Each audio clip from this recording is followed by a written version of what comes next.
Hi everyone, Mr. Hawkins with Hawkins Tech, and I've been running iOS 18.3.1 for the past couple weeks. And in this video, I'm going to give you my overall experience running iOS 18.3.1.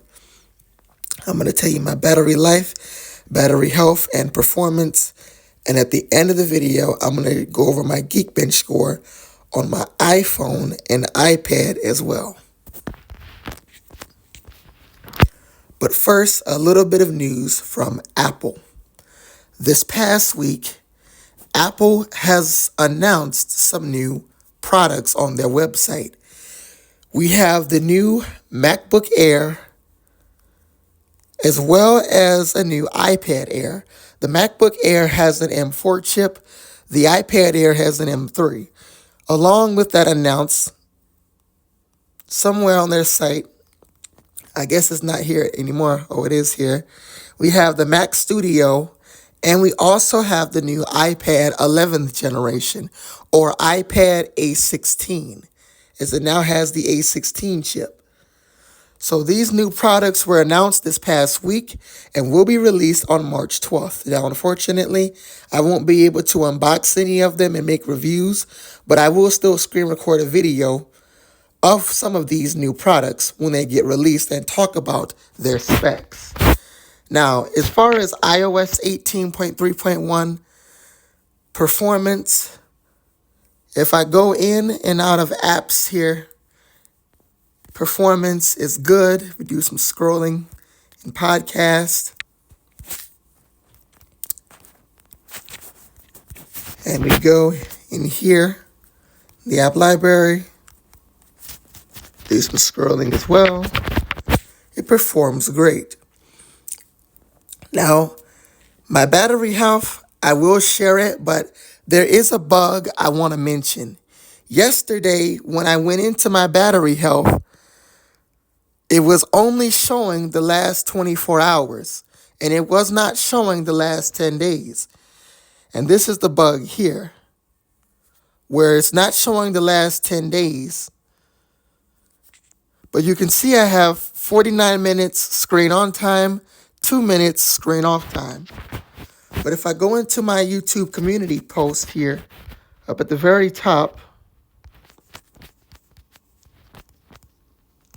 you can see this is the bug right here, where it's only showing the last 24 hours. It was a little bit strange that I've seen that bug in iOS 18.3.1, but it was in the battery graph section. But my battery health is at 84%. Now then, as far as my Geekbench score, well, if I go into Geekbench 6 here, I scored 2,080 for single core, 4,759 for multi-core. Now, if I take a look at last week's results, I scored 2,069 single core, 4,665 for multi-core. Now, if I take a look at my iPad, because I airdropped it here as well, on my iPad, I scored 2093 for single core, 5061 for multi-core. Last week, I scored 2094 single core, 4968 for multi-core. And that is on my iPad Air 4th generation. Now, really quickly, I do want to mention, on my YouTube channel, I am getting close to 100 subscribers. So if you like the videos you see, make sure you guys like, comment, and subscribe. And you have been noticing I've been posting a couple of Android videos on my channel as well with the Samsung Galaxy A15 5G, which is my brother's phone that he's been letting me borrow so I could record videos on that device.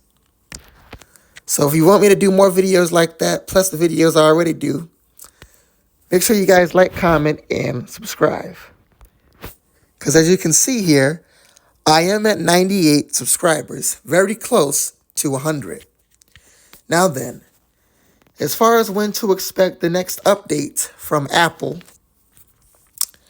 iOS 18.4 Beta 3, I won't expect that update the week of March 10th, as I believe on March 3rd, we got iOS 18.4 Beta 2.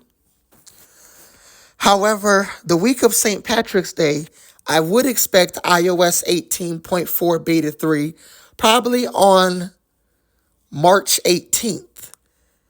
Now, March 19th, I have a video I'm going to make. It will be for my iPad Air 4th generation, 3 years later of me owning that device.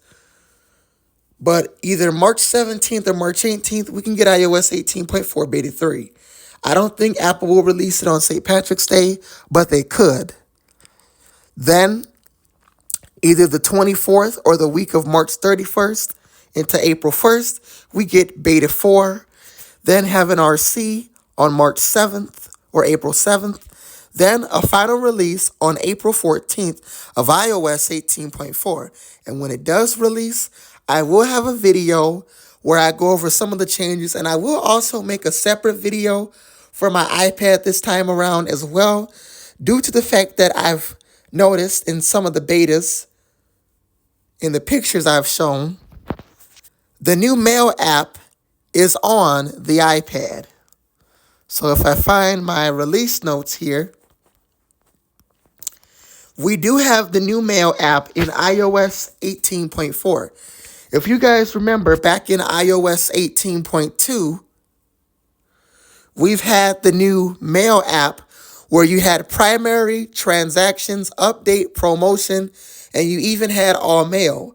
Well, now that app is finally coming to the iPad, and I will mention it in a separate video plus some other features once iPadOS and iOS 18.4 releases.